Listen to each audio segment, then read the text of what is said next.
দেখো, বৃষ্টির সাথে যে ভাজাভুজি খিচুড়ির একটা অ্যাফেয়ার আছে এটা আমরা বরাবরই জানি।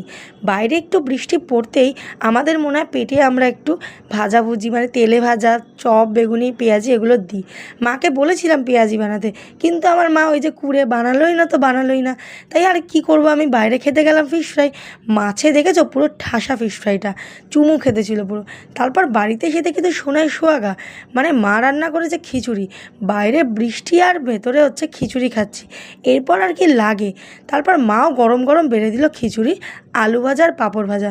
ভেবেছিলাম একটু পাঁচ তরকারি করবে মা, কিন্তু মা বললো অনেকটা রাত্রেই বসিয়েছে, তাই আর মা করতে পারিনি। যাই হোক, আমি তো এতেই সন্তুষ্ট, মানে আমার ভাত না খেতে দিলেই হলো। তারপর কি খিচুড়ির লঙ্কাটা তুলে একটু মেখে আলু ভাজা দিয়ে মুখে পুরতেই যেন ফিরে পেলাম আমি স্বর্গ। আর মায়ের হাতের খিচুড়ির আর কি গুণগান করবো বলো। অ্যাজ ইউজুয়াল দারুণ খেতে ছিল। তো কেমন লাগলো আমাকে অবশ্যই জানিও। বাই।